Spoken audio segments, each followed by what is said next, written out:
Hi, I'm Lucia from the Marathon Mates. On this episode of the Flying Runner, we talk to our friend and fellow six-star recipient, Peita Hillman. Peita recently ran the Osaka Marathon and has extensive pacing experience. On this episode, we will hear about her running journey and what makes her tick. Are you ready to run? Let's go! To the thrilling world of the Flying Runner, brought to you by the Marathon Mates.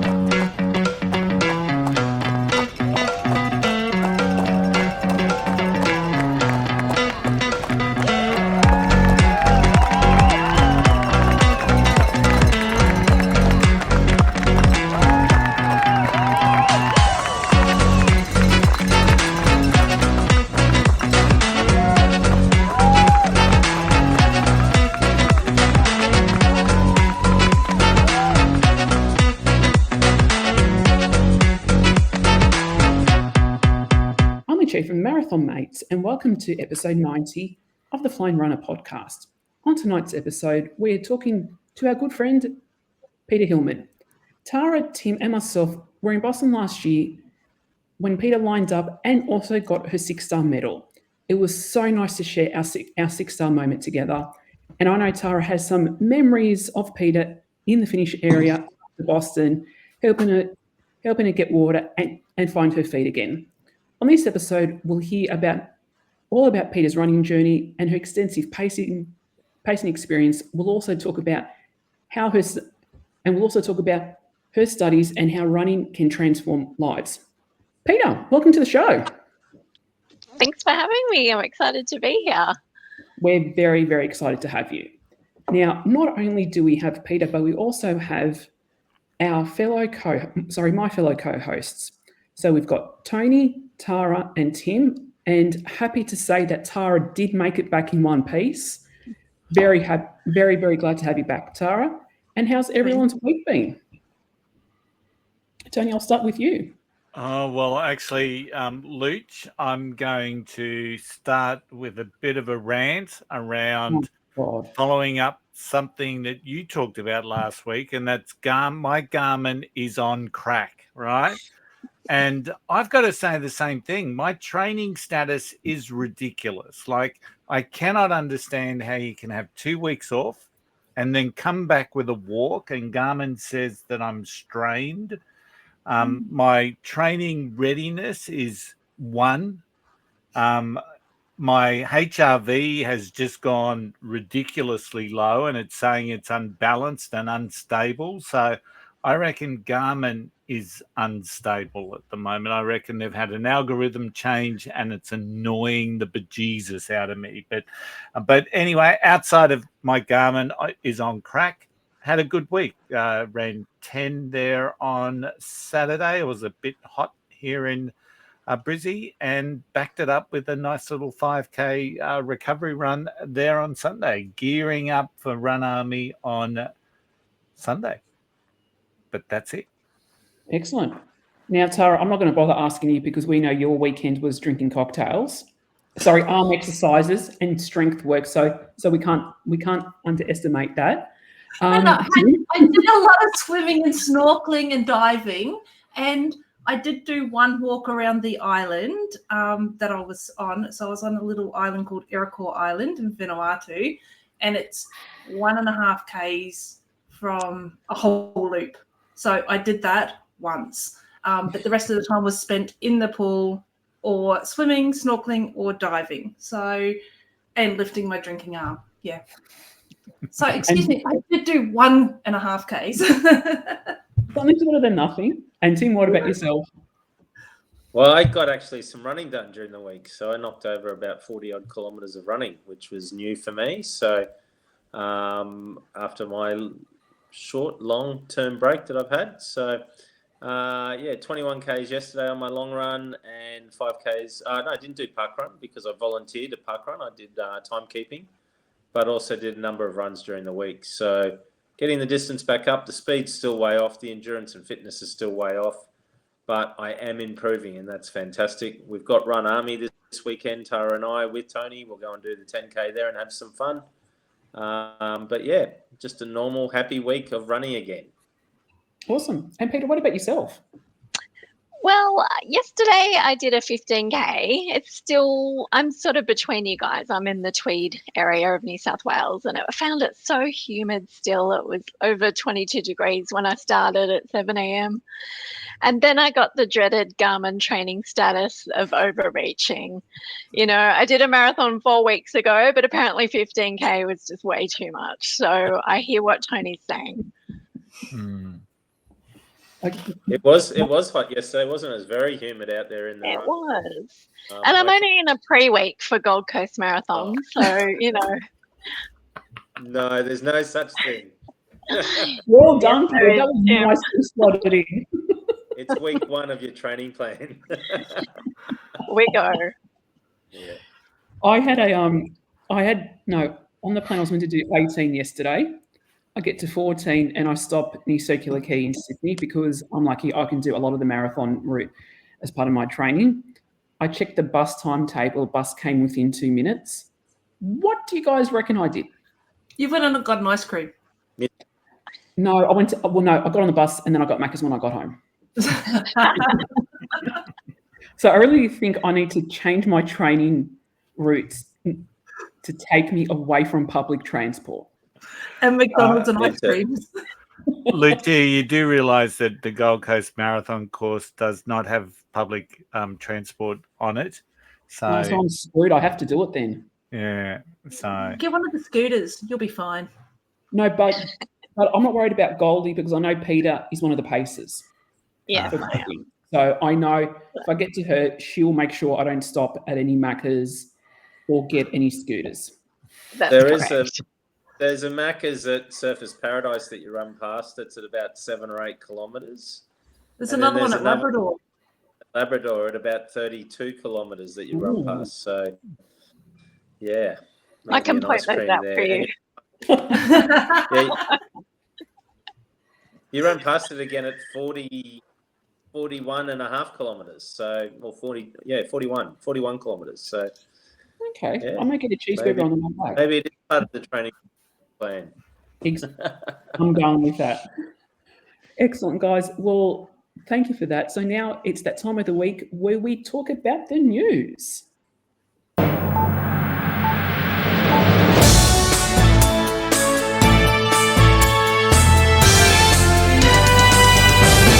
Now, Tim, what's been happening around the world this week?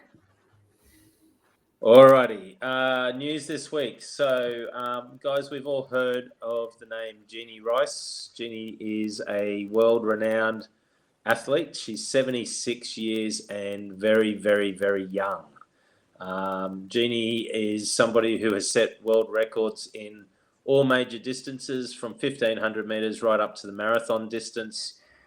We've had Jen Kellett on the show before. Jen is a big fan of Jeannie and is trying to copy a lot of what Jeannie's doing and going through and setting in world records or beating her major marathon times. So there's been a study that's been taken place in recent times on Jeannie Rice to understand why she is so special and why she can run so fast at 76 years of age.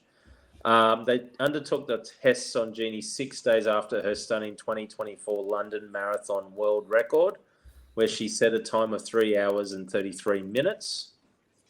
And the study has identified that the differentiator that she has is her VO2 max. The study found that her VO2 max was 47.9 with a heart rate max of 180, which puts her as a 70-year-old up. So it puts her as the highest number recorded ever for a 70-year-old plus runner, female. And to put things into perspective, it puts her VO2 max is in the 90th percentile of all females aged 20 to 29. Oh, wow. So pretty special and pretty impressive. And as I said earlier, I know Jen Kellett very well. I've sent this on to her. She's had a look at the article and she started to try and understand what it's all about as well. But it is one of those things that it's pretty impressive that, and again, Jeannie didn't start running till in her 50s, I think, from memory. So she's somebody who's definitely set the world alight, and it just shows anyone of any age can run and can get themselves fit and can do phenomenal stuff. That's what I got out of it, but pretty amazing. Yeah. I don't think her Garmin's on crack. Ben? No, Well- no. And wouldn't it be horrible if if that still wasn't the Boston qualifying time? So No, it's New York now that you've got to worry about, Tony. Yes. Yeah. So that's not rely on a Garmin watch. That's an actual scientific study that's been done on her. So that is a real VO2 max number. So pretty awesome. The second and last bit of news I've got is we've all heard about the stranded astronauts. They've come home. We understand that they've lost some body weight and other things whilst they've been up there. But Sunny Williams, who was the female astronaut that was stuck up there for an extended period of time, was, and I found out during the week, was the first female to run a space marathon. And she did that back in 2007 when she was up there on the International Space Station.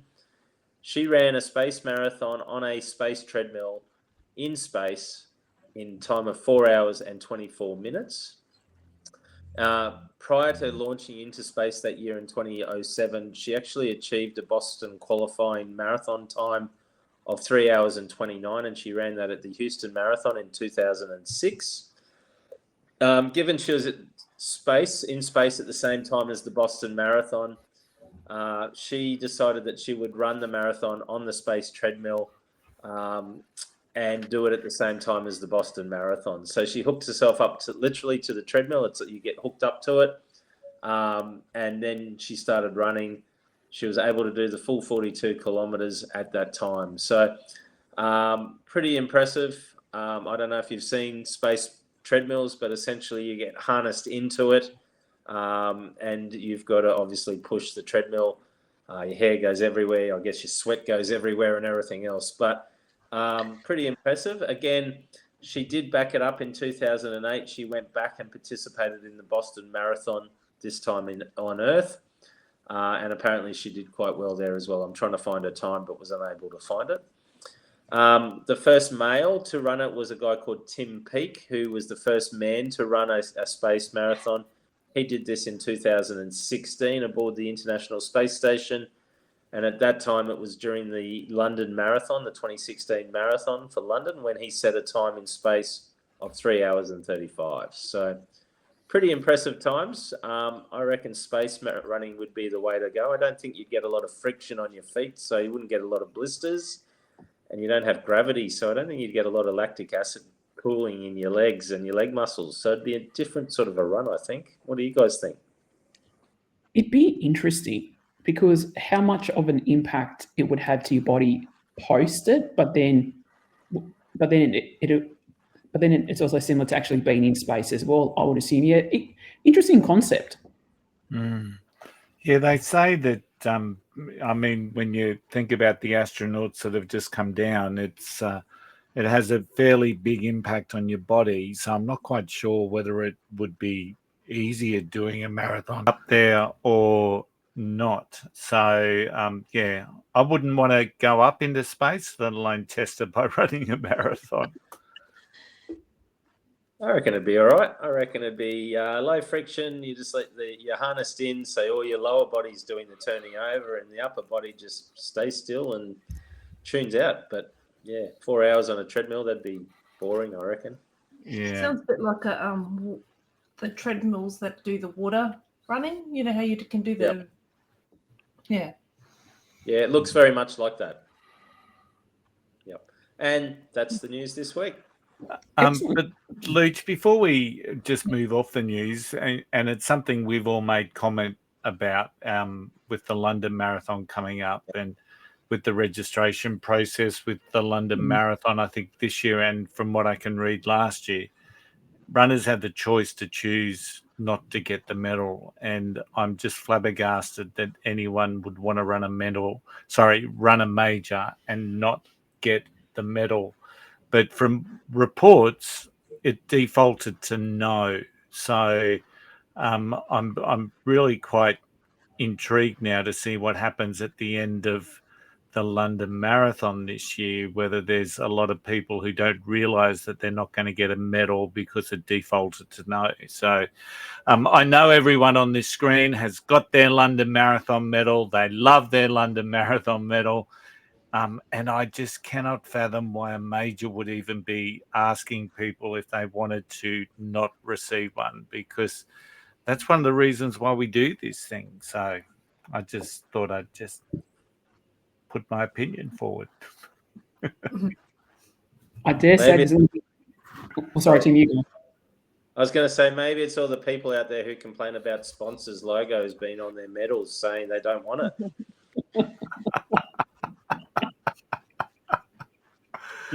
Absolutely, yeah.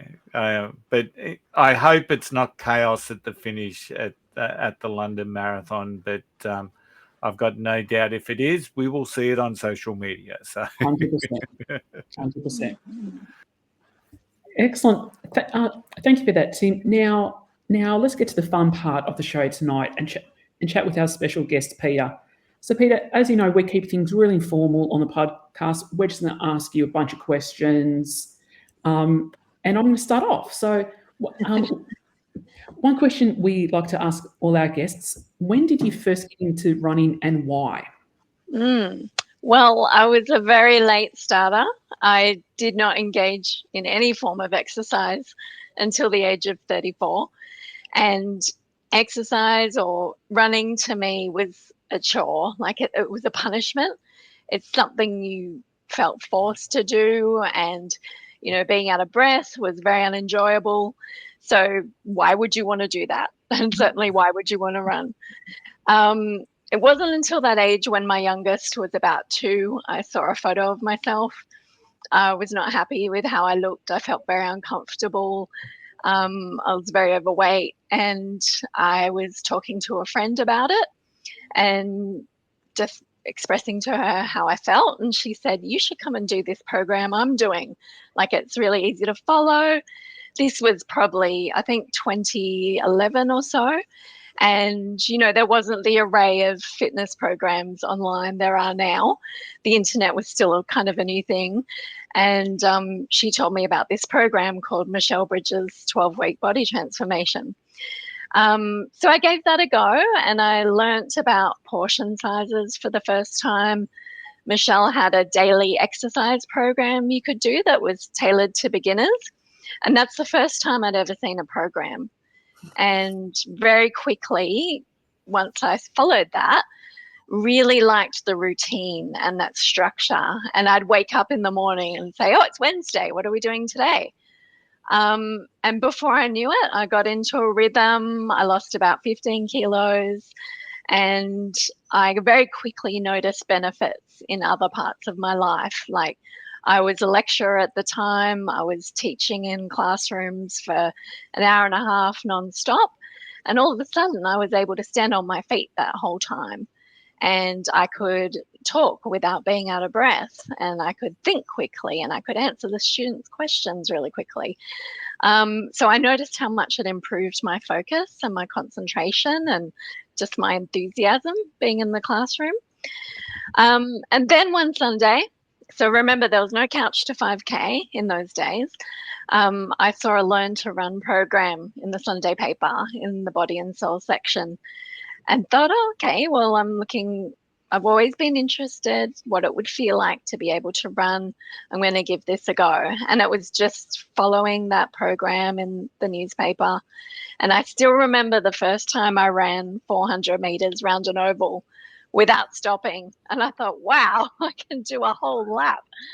And then running home down one whole street. Wow, I can do a whole street. I can't believe this.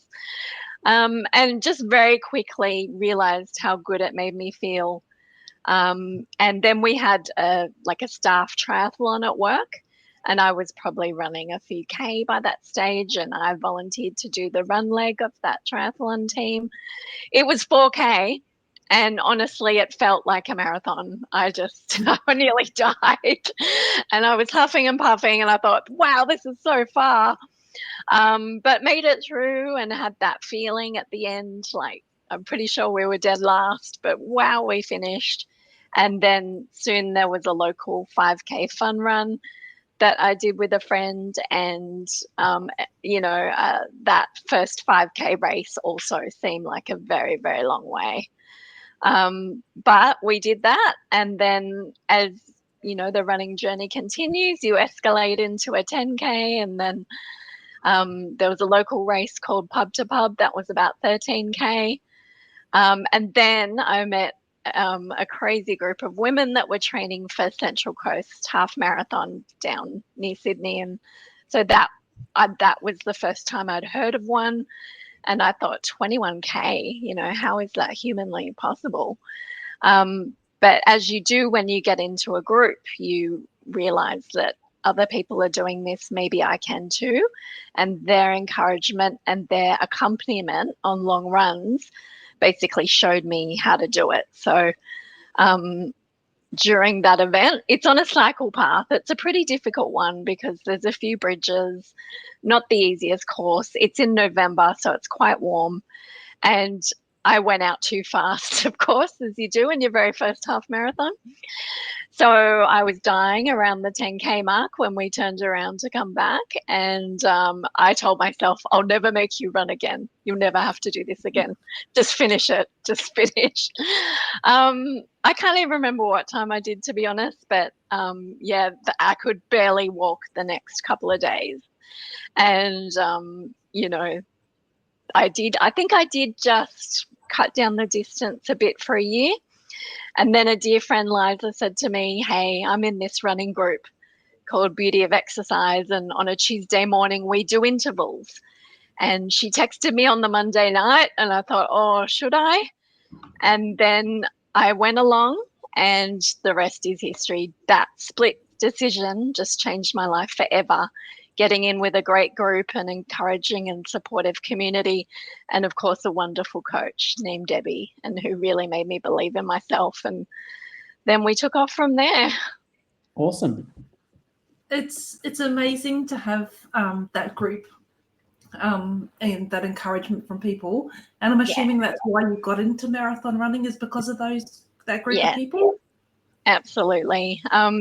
So that group, we'd all started as a very casual group of like social runners. And then Debbie, our coach, said to us, hey, I'm putting together a group for the Canberra Half Marathon in 2014. And you're all, just starting out. Let's train you up together, and gave us the program. And that's where I sort of learnt about intervals, doing tempo runs. Then we did a long run together on the weekend. And we started off doing run-walk intervals and then just gradually built it up from there. So having someone to teach you about building up gradually, no more than 10% each week, increase in distance, and also how to fuel yourself, what sort of nutrition you need, the importance of the right footwear, and the right equipment, because of course you forget when you're total beginners, you've got no idea about any of that, and it could be very overwhelming, if you pick up a Runner's World or have a look online. So to have, a very approachable, positive human just break that all down for us was just so nurturing in those days and gave us all the confidence that we could do it. Yeah, I totally agree with it being overwhelming for first timers. It's you learn from others, and it's a fantastic thing. Hey, Peter, what was your first marathon, and why did you select that one as your first marathon? Yeah, well, it was 2014. Things really took off. I did Canberra, Gold Coast, and the Sydney half marathons, which was Blackmores in those days. 2015, I'm pretty sure I did them again. And then 2016, I was turning 40. And my coach, Debbie, said, Pete, I think the marathon might be your thing. I think you'd really enjoy that challenge and that distance. And of course, I was thinking in those days, how does anyone do 42 kilometers? Like, you're kidding. That is such a long way. So it was a combination of my 40th birthday coming in December. New York was on in November. And luckily enough, I had 2 willing accomplice friends that were able to come with me. And one of them lived in Sydney where I lived at the time. So we were able to do our long runs together and, build up to 32K, which was just unbelievable. And I just thought, right, I'm only ever going to run one marathon. May as well do it in New York City. What a great way to see that city.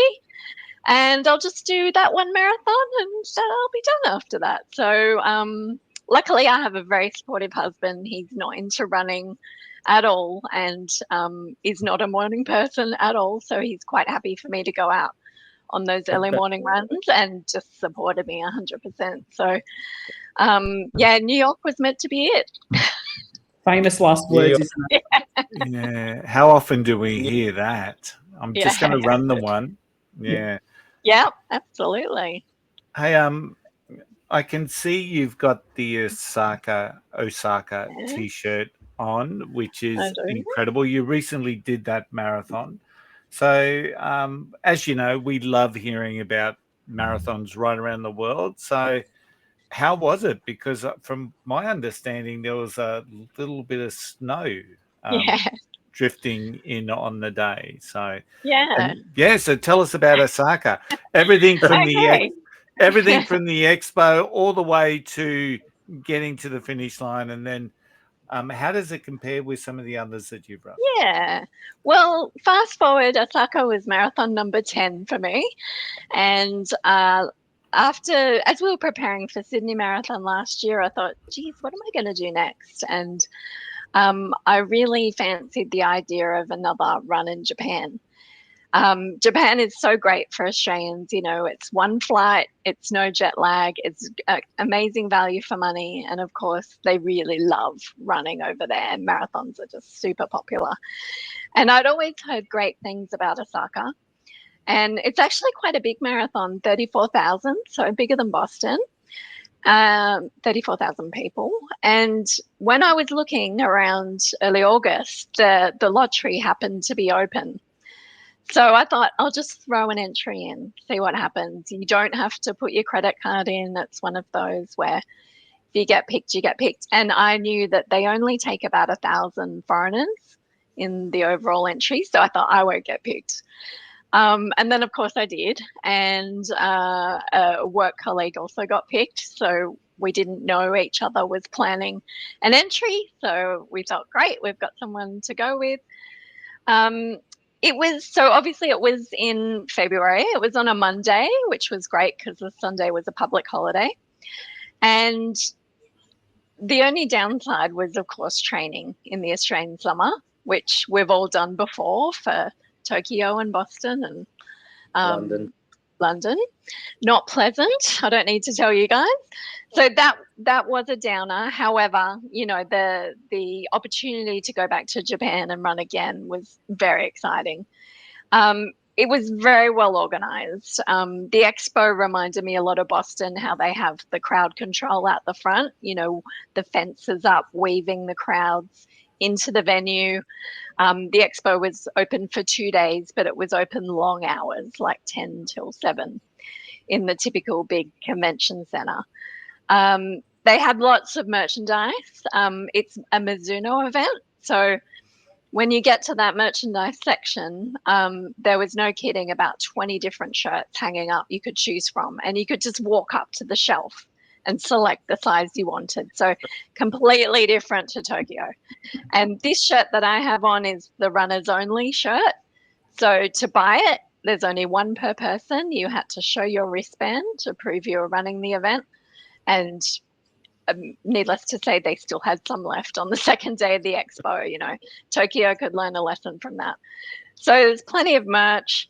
I think less rules than Tokyo. Like there's no rules on beverages. They were very generous with the amenities on course. Plenty of water. They use a drink called Aquarius, which is very similar to Pocari Sweat, just no fizziness. And there was food on the course. There was bananas, Tara, at 3 different points. And they had Coke. I was very pleasantly surprised. Coke at 2 different points. And there was a whole literal buffet of food you could try, which I was too scared to. But some unusual things like takoyaki, which are the fried octopus balls. There was pickled plums and all sorts of weird and wonderful things. So I just stuck to the Coke and bananas. The cutoff is 6 hours from the last participant to cross the starting mat, and they also had a checkpoint at 41.4 kilometers, which I thought was a bit harsh. Imagine getting cut off at 41.4. But, that was well after 4 o'clock. The race started at 9:30, so you had time to get there. The only downside, I would say, there were plenty of toilets, but there was always queues for them. So around about the 7 or 8K mark, we actually ran past my hotel, and I just left the course and took the lift up to the lobby and went to the toilet there. I just thought, I am not waiting. So that was rather convenient, but maybe not so at other parts of the course. The course is very similar to Tokyo, like quite flat, a big loop of the city. There's about 3 switchbacks, which I don't really mind. I actually really like seeing the other runners and doing a bit of people watching, and that way you're in the city the whole time. There's lots to see, lots of quirky entertainment, and only 2 hills that I remember, and one of them was quite sort of late in the event, maybe about 32K, and everyone around me was walking it, so I just walked it too. So it's a nice course. It starts and finishes in the same place, Osaka Castle, which is, really well serviced by public transport. So it's so easy to get there and get around. The entry fee was about 21,090 yen. That's about 220 Australian dollars. So I thought that was all right. And as I mentioned, very generous with the amenities. You even got a bag of snacks and drinks when you finished. The medal was pretty cool this year because Osaka's hosting World Expo. So all the expo theming is on the ribbon. And so it's a huge year for them. And they always have a rainbow theme, which is very cute. You also got a finisher towel and so very generous. It was 3 degrees according to my Garmin. It was a little bit uncomfortable to run in. I didn't feel like I was running fluidly or smoothly. I felt a bit stiff with the cold. And I had a t-shirt, a jacket, and long tights and gloves on the whole way. So I was definitely dressed for it. And the snow was actually fun. That was really fun because it was dry as it landed on you. So it wasn't uncomfortable. And it just felt like you're in a magic land, like you were in the middle of Disneyland or something. Like it was nothing I'd ever seen before coming from Australia. I'd never seen snowfall.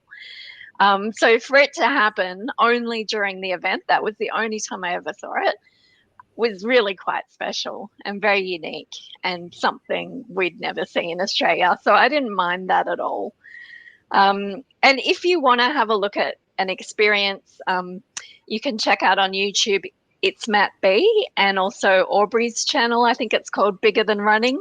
They've both done really good race day vlogs of the event, and I thought they were very realistic of what it was like. So if anyone's thinking about doing it, definitely check out those vlogs and you'll get a good look at what it was like.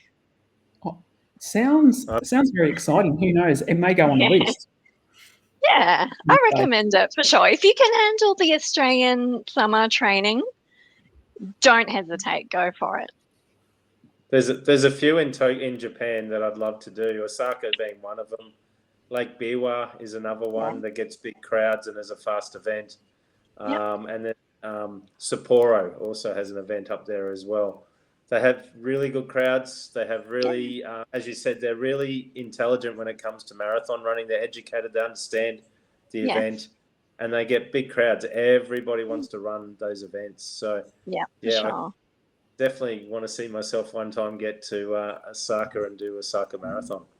Yeah, and also, Tim, let's not forget it's a wonderful place for carb loading. I found that very easy. Oh, that's and also the post-event rewards. You can't beat an Asahi beer and all of the wonderful food in Japan. So from that aspect as well, it's just such a pleasure. Yeah, love Japan. Excellent. Now, Peter, we were very lucky. We got our 6-star in Boston last year. And Yeah. I'll never forget the hug we had after finish line, because we were actually close in crossing together, but then I got a stitch. So I can't remember if I got you when we were on Hereford Street or Boylston, but what Yeah. what does getting your 6-star mean to you, and what order did you do your majors in? And Yeah. if you had your time again, would you change the order you did them in? Yeah. Well, for someone like me that was very, very late to physical activity and not a natural at all, and also very much a back of the pack runner, it's not easy to do. You need a lot of determination. You need to want it badly, and you have to be prepared to sacrifice, whether it's the amount of money you need to spend. There was times I was working extra jobs just in order to help contribute towards it. But also all those early mornings, long Sunday runs, maybe not having the wildest Saturday nights for a few years. Nobody does this easily. It takes hard work and dedication, as you guys know. For someone like me to have a shot at Boston, I think I had a bit of imposter syndrome the whole time, just thinking, oh, do I really belong here? And all these runners have qualified, they're amazing. And then you have to say to yourself, you know what, I've worked hard to get here too, and I deserve a shot. That course is not easy, as you guys know, with the hills and also the weather we had in that very hot day. None of us usually run at 11 o'clock in the morning, 11:30 in full sun. It's not a choice a sane person would make. And yet we all did that on that day. And I just remember coming into Boston City and that wonderful place where you see the sign that you're in Boston city limits. And I saw Lucia up ahead and her little green and gold kangaroo socks. And I just said to myself, just follow those socks, Peter, follow those socks, because I knew I was getting there. And so you were like a beacon in the distance for me. And then I finally caught up to you about, I think it was in that tunnel just before you get to Hereford Street. And we had a chat. I had a stitch too, just before you. So I was walking and then you got one on the final straight. But I do remember that hug. I do remember bursting into tears on your shoulder. So I apologize for that. But Lucia, I think it just goes to show that if we can do it, anyone can do it. I know that was a PB for you that day. That was so exciting. I didn't realize how close to the cutoff I was. I think I made it by about 13 minutes because I was not prepared for those hills or that heat. So I feel exceptionally lucky I was able to finish in time, get that 6-star. And my dear friend Roz was waiting for me at the finish. And then, of course, we all ran into Tim and Tara. So, that was, even though Tara wasn't well, it was lovely to have you all there. And it was probably the first finish precinct I'd been in where they weren't trying to hurry us on. Normally they'll push you along and say, oh, okay, keep moving, off you go. We were very welcome and felt very free to just hang around there and take photos and do what we wanted to do. So it was a very special day. I'll never forget it. In terms of the order, I probably wouldn't change a thing. 2017, I think, was the year we moved here. So I was probably busy with that and the transition. And then 2018, I had two girlfriends and we said, oh, let's do another marathon. Should we do Honolulu? And that was looking good. And I said, you know what, girls, I think the ballot for Chicago is open. Should we just have a go? And we all did, and we all got in. So we thought, righto, let's get star number 2. And then we went to Berlin. And then, of course, COVID happened. So Tim and Tara and I were all, maybe you too, Tony, I'm not sure, we're all scheduled to do Tokyo 2020. Did another summer of training only to have it all crash at the last minute. And that was really hard at the time. We were the first event to get cancelled and thought it would be the only event to get cancelled. So that was really, really devastating. And then, of course, we all saw what happened with COVID and every event getting cancelled. And then while we were waiting for Japan to open up again and we knew we had a spot for 2023 Travelling Fit called with a spot for London in 2022, which lucky for us was in October, and we got to do winter training for that one. And that's where I remember being in the starting pen, and they have you in waves and lines, and I took off my throwaway top and I had my Travelling Fit singlet underneath, and I feel this tap on my shoulder. And it's Tim and Tara, and I hadn't met them before, so that's how we met, in the very same lineup for London. And of course, that's just a fabulous event, just such a party zone. I had a great day. And then, of course, we got our chance to go to Tokyo. I mean, apart from the merchandise nightmare, I did really enjoy that event. I had a really good day out. I think we had great weather in 2023. After Osaka, I actually went up and spectated Tokyo 2025. And that was super exciting. I got to see Paula Radcliffe and Jess Stenson, Madison De Rosario. I saw Jeannie Rice too, running along in her crop top and shorts. She's fabulous. So, you know, those runners on that day in that very strange heat, you know, it had been freezing in Tokyo up until that day. But it was so great to go and relive that and cheer them on, and just to watch a world major is pretty spectacular too. So I really hope the people in Sydney will get behind it this year, particularly as we now know Eliud Kipchoge is coming, and just to go out and watch him would be extraordinary. So, and yes, lucky last was Boston, and that was great to finish, you know, at that course, and with the history, you know, it was such a special weekend. Boston is not overhyped at all. I thought it really is something special, and while I will probably never get to do it again, I feel very grateful that I got there once and got to see, you know, what a fuss is made of the runners and how special you need to feel, and to, you know, go to visit Fenway Park and get wrapped up in all that history. It was amazing. So that was really the icing on the cake. So I was happy to finish there, and of course I got to celebrate with 3 of you. So what more can you ask for? Excellent. And I'm hoping people can hear me because I've disappeared off the screen. Sorry. It was fantastic to have you at the end at Boston there with us, Peter. And I apologise because I was so sick. And no. I probably couldn't give you the congratulations that you deserved. No. Handing me that water bottle and thinking, oh my God, it was just like you were my guardian angel at that point in time. Even Tim and Roz, just seeing you both, all 3 of you there, was just amazing. So I have to give Rosie credit for that. I think she thought to give you the water. I was just trying to make you sit down. Say, Tim, take it to the medics. But you know, we got our chance to celebrate that night, so you certainly made a great recovery, and it was great to share that with you. I was the last one that night too, so I held up. Yeah. So you're also pacing marathons, and I remember seeing you very clearly. I think, was it last year's Gold Coast or the year before? Or maybe both years. But I just love your energy when you're pacing. You are the most encouraging, welcoming person. So what made you get into pacing the marathons, and what advice do you give to somebody who wants to get into pacing?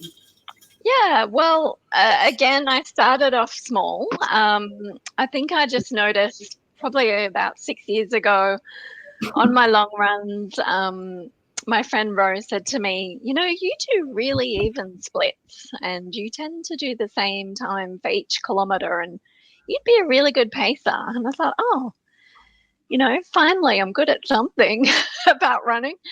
And like most people do, just started off pacing at Parkrun as a volunteer, and found that I could get those times and really enjoyed it. And of course, when you're pacing, it's very important that you choose a time that's really easy for you, so you've got plenty of energy for people, and you can, you know, spur them on, you can chat to them, you can just get to know them a little bit and work out what they need. Do they need a chat? Do they need a hug? Do they need some encouragement? a salt tablet, whatever it is, we'll get them there. So after that, I had applied on the Brisbane Marathon website to pace the 70-minute 10K, and lucky enough was selected for that. And then they said, oh, we're looking for paces for Run Army. Okay, I'll do that too. And then I met my pacing partner, Carmel, and she needed a partner for the Gold Coast Marathon cutoff. And she said, oh, we just got along so well and have such a great rhythm together. She said, would you do Gold Coast with me? And I said, sure. So that was 2023. And then, so we paced the cutoff, which is 6:40 gun time. And then we went on to do Toowoomba, Gold Coast, Sydney, and we're doing all those events again this year. So I'll be pacing the cutoffs for those 3 events again. And as you can probably tell, I'm not into racing. I'm not into getting PBs or even, running fast. I like to cruise and enjoy. And, I'm just at that point in my life where I want to give back to this wonderful community that's done so much for me. And pacing, I find, takes away all my anxiety about the event. I get pretty bad pre-race day anxiety. And, the day before a marathon, I'm usually questioning my life choices, saying, why did you agree to this? What were you thinking? But when I'm pacing, I've got a job to do. So I'm focused on that. And that gives me my purpose. And I know exactly what time I'm going to finish. There's no question about it. Like if I'm doing 6:40, I'll be doing 6:40. So for me, I really enjoy helping people. Carmel and I both come from a background of physical inactivity and overweightness. We understand the mindset of the battler and just how hard it is. And in those cutoff groups, we have some pretty special people. Like we quite often have elderly people with us. We have people suffering from chronic illness. We've had stage 4 cancer warriors. We've had people with MS. We're, people that just need that extra helping hand and encouragement to the finish line. And that's what we enjoy doing. So it is a social role as well. You're very identifiable by what you're wearing. So not everyone wants to see you coming, of course. Like I have sidled up to a couple of people and said, hello, how's your day going? And they've burst into tears before. So that's happened a few times. Other runners will tell you, go away, stay back, slow down. They generally don't want to see us. So that can be hard sometimes. But, I would say if you can get to a parkrun event, if you want to be a pacer, build up some experience volunteering at parkrun. Or if you can't do that, just build up some very even split runs on Strava, build a little portfolio for yourself. And then the big events always have call outs on their websites and also on social media asking for paces. And that's how I got into it. And you can apply and see how you go. And, before you know it, you'll build up experience too and hopefully enjoy it just as much as I do. Yep. Yeah, and I would imagine I haven't done any pacing yet. I pace Tara pretty much every time, and I get a lot of enjoyment. And I think you've just answered my question anyway, but what is one of the most challenging things when it comes to pacing? Is it having to let people go and that you want to really try and help, or is it more about trying to stick on the time frame, or is there something else that's more? Yeah, we have a bit of stress with the road reopening times. They're very strict and there's no negotiation with the police or the local councils on that. So, that can be stressful, just making sure we move through certain checkpoints on time. Sometimes you have to move through them earlier than you would like to in order to make those times. And with any pacer, things can go wrong as well. Pacers can have bad days. We can get our nutrition wrong. We can also have cramps or get injured or have a stomach upset. When we do Gold Coast and Toowoomba, we have big bibs on our fronts saying chaser. And that's just basically an open invitation for people to heckle us. And most people are great. They'll have a big gag about it, say, oh, yeah, go the Chasers. But when you've heard that 100 times, it does start to get a bit old. So, apart from that and people crying on you, last year at the Gold Coast, I had a pace band on and I forgot to sticky tape the underside of it, and it pretty much just disintegrated by about 10K, and I couldn't read the times. So luckily my partner Carmel had hers on, and also I've now discovered the Garmin Pacing Pro strategy on your watch and in the app that you can set the pace you want to do. And a big tip for the marathon paces I heard on a podcast is to set the distance at 42.8 kilometers, and that will mean that it's, gets you accurately to the finish line. And I tried that out in Sydney last year. That was great. So, we do have bad days too. Sometimes things go wrong, but, generally we do love it. And we just seeing our group cross the finish line is pretty exciting and very satisfying. You always have big smiles on your face, and you got your arms up in the air, and really celebrate it every time you come across. So it's great to see. Yeah. And just for our listeners, Peter's going to be pacing the 7 hour at Sydney, and I'm going to be one of the sweepers. So hopefully we don't see any of our listeners, and we mean that in the nicest possible way. But if we do, we'll help you out. 100%. No doubt.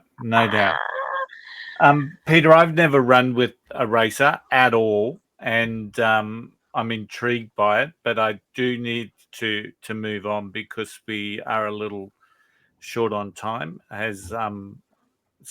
But I'm interested also in the studying that you've been doing for your PhD.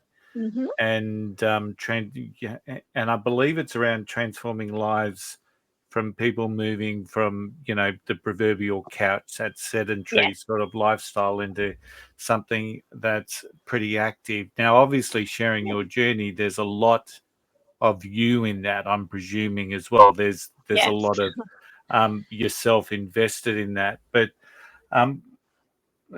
I guess, why did you choose that for your PhD? And then what is some of the good, interesting stuff that you're discovering doing it?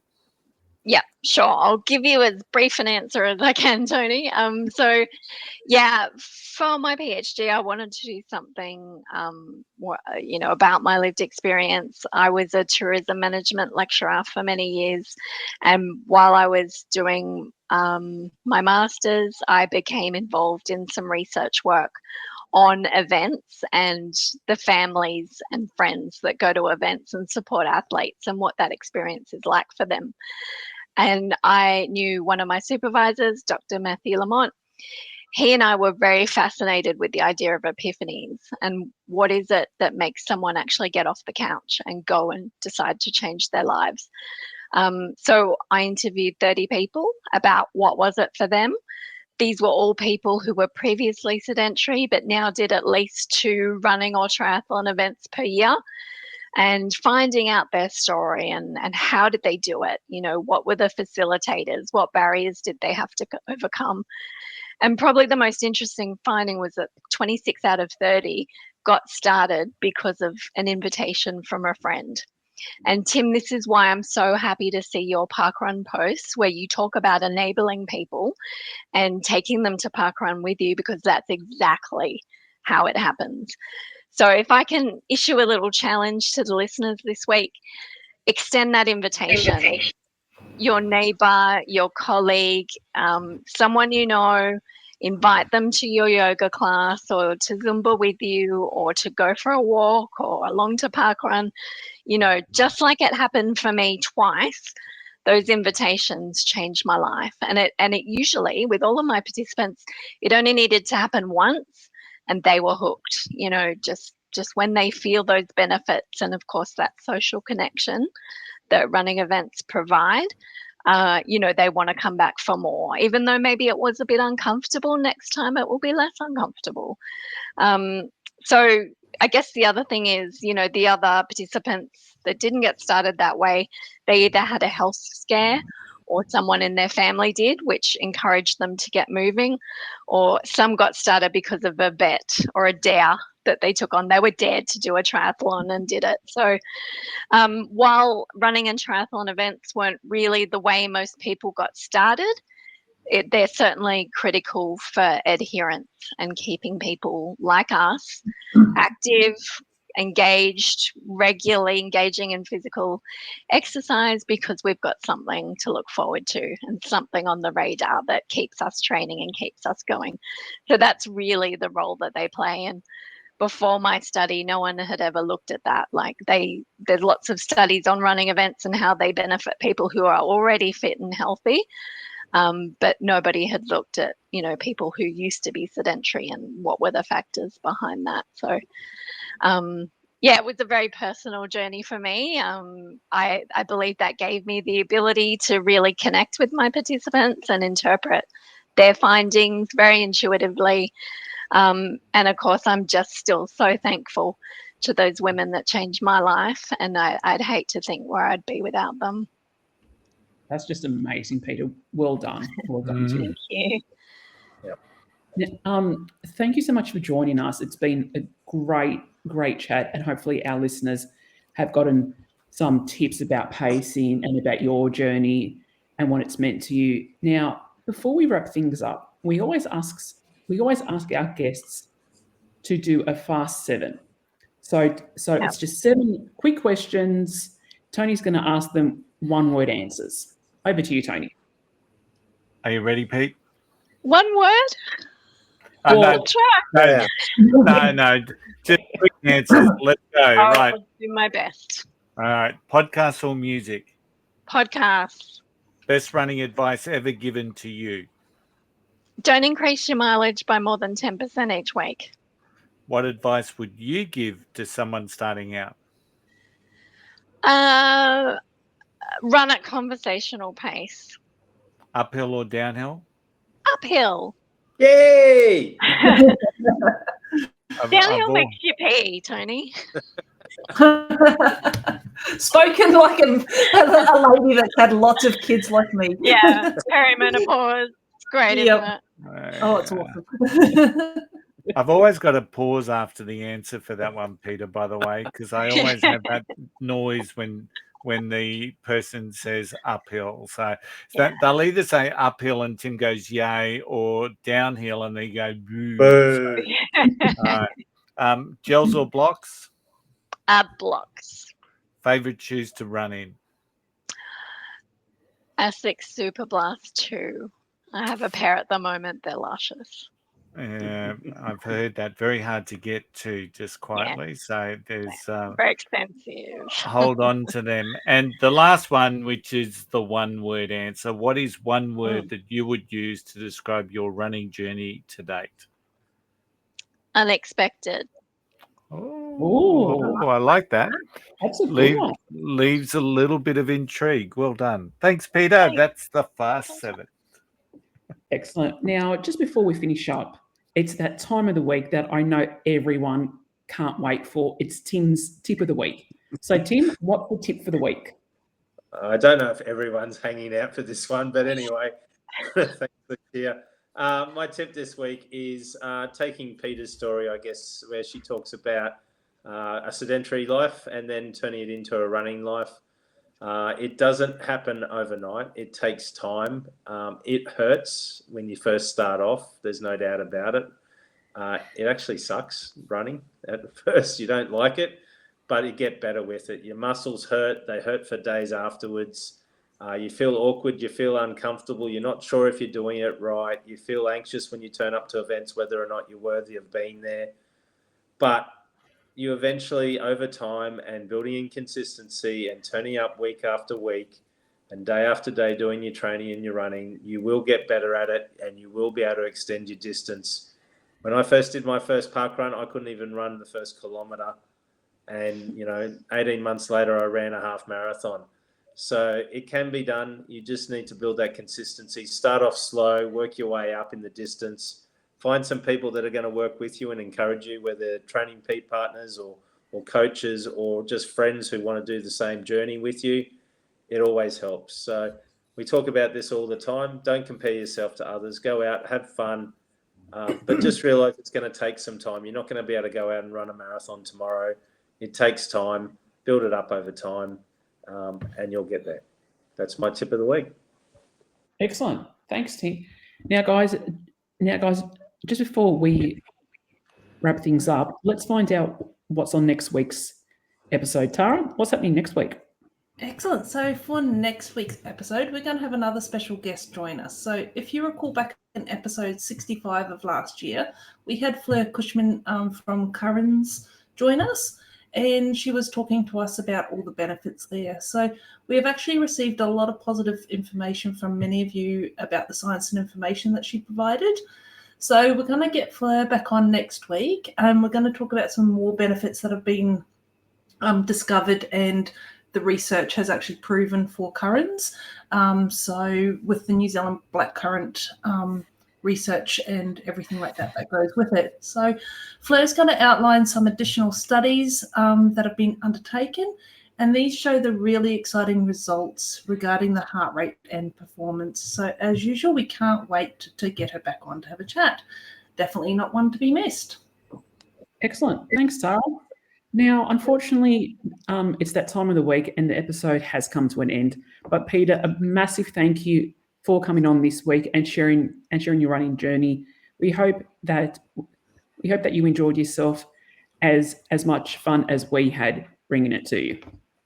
Well, I did. Thank you. And I am a regular listener. I'm a follower.